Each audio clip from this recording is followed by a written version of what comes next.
Cinema பார்க்கறவங்களை விட நடிக்கிறவங்க ஜாஸ்தி ஆயிட்டாங்க.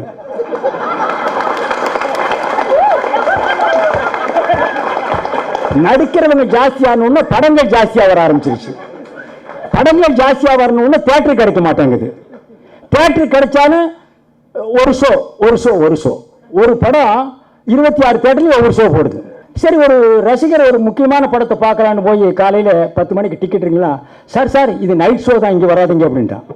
சரி, இன்னொரு தியேட்டரில் ஓடுது, அங்கே போய் பார்க்கலான்னு போனால் சார் இது மார்னிங்கே ஷோ முடிஞ்சிருச்சு சார் அப்படிங்கிறாங்க. மூணாவது இன்னொரு தியேட்டருக்கு போனால் சார் நேற்று அந்த படத்தை எடுத்தாச்சு சார்.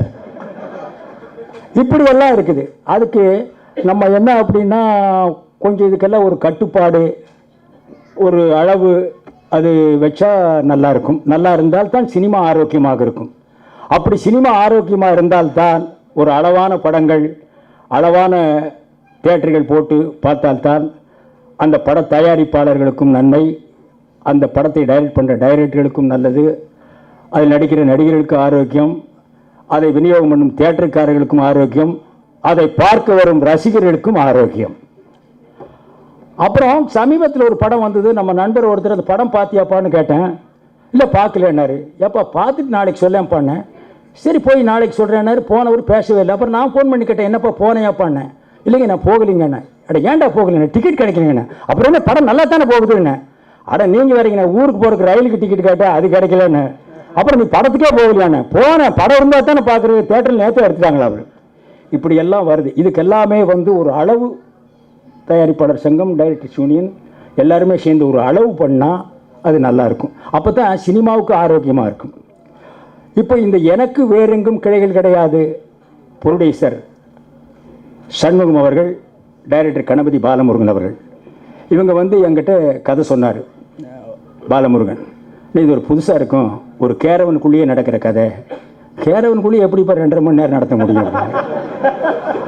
இல்லைன்னா கேரவன் விட்டு இறங்குவீங்க, ஏறுவீங்க, மறுபடியும் கேரவனுக்குள்ளே போவீங்க, அப்படி சொல்லு கதை சொல்லும்போது அப்படின்னு. கேரவனுக்குள்ளே நடக்கிற கதைன்னு அப்படின்னாரு. சரி, அப்புறம் என்ன அப்படின்னு, இப்போ ஒரு சோசியல் சர்வீஸ் மேனும் அதுலேயே இன்க்ளூட் ஆகுதுன்னு. என்னென்ன, இந்த ஜாதி விட்டு ஜாதி கல்யாணம் பண்ணுறவங்க, அவங்க வீட்டை விட்டு ஓடி வர்றது, அவங்கள்ட்ட போராடி நீங்கள் அதை கல்யாணத்தை பண்ணுறது, அப்புறம் ஹெல்ப் பண்ணுறது, அப்படி ஒரு கேரக்டர். இது நல்லா தான் இருக்குது. இன்றைக்கி பிரச்சனையில் அதுதான் மெயினாக இருக்குது. இது நல்லா இருக்குது, கரண்ட் மேட்டராகவும் இருக்குது அப்படின்னா. இப்போ அவர் கதை சொல்லும்போது என்ன சொன்னார்னா, கேரவன் நீங்கள் சினிமாவுக்கு வாடகைக்கு விட்டுருக்கிறீங்க அப்படின்னாரு. ஓகே, அங்கே கேரவனுக்குள்ளே வேலை செய்கிற பையங்கள்லாம் என்ன பண்ணுறாங்க, ஏன்னா இங்கேயே இருக்கிறவன் ஊட்டி கொடைக்கானல் அந்த பக்கம் போகலாம், ஒரு 4 நாளைக்கு போயிட்டு வருமானாரு. சரி எடுங்கடா வண்டி எடுத்துகிட்டு போனோம். செங்கல்பட்டுக்கிட்டு போகணுன்னு ஒரு இன்சிடெண்ட்.